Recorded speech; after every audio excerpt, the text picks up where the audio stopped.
Hello and welcome to Money Management. This week we find financial advisors feeling increasingly gloomy about the outlook for the industry. More on that later. First, here's a news roundup. In the lead-up to the federal election, Financial Services Minister Chris Bowen pointed to what he calls stark differences in policies between the Labor Party and the coalition. The coalition is facing pressure both from the government and the industry to release its superannuation policy before polling day on Saturday. According to Bowen, the lifting of the superannuation guarantee to 12% and the establishment of Australia as a regional financial services hub are among the policies at risk, should Labor cease to be in power. Shadow Treasurer Joe Hockey slammed Jeremy Cooper's MySuper while speaking at the FSC annual conference in Melbourne. While FSC Chief John Brogden used his speech to point to the lack of need for MySuper if the future of financial advice reforms and SuperStream are implemented. His view was supported by a majority of financial services CEOs surveyed by PricewaterhouseCoopers, who said they're not confident MySuper would improve retirement outcomes.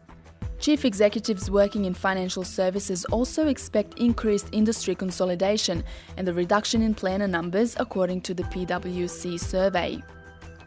The ACCC confirmed NAB would sell AXA's North platform to IOOF if NAB's proposed acquisition of AXA Asia Pacific is allowed to proceed.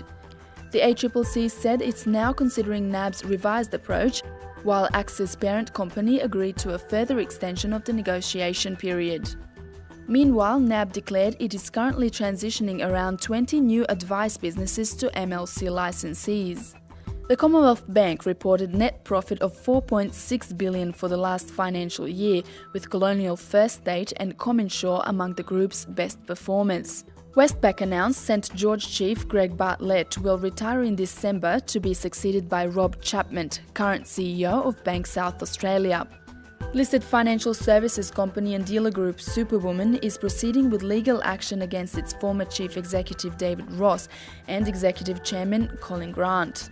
The action relates to a loan given to a company controlled by Colin Grant's father and wife.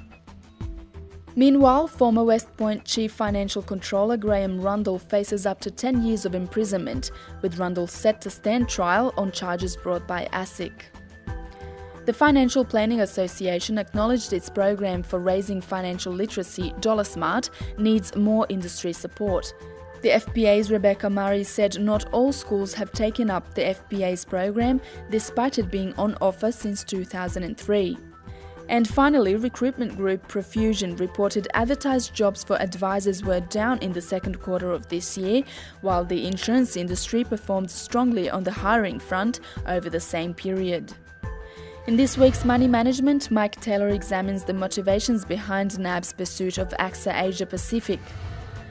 Caroline Munro looks at the changing landscape for platforms. And in our top story, we find increasing pessimism among financial planners about the outlook for the industry.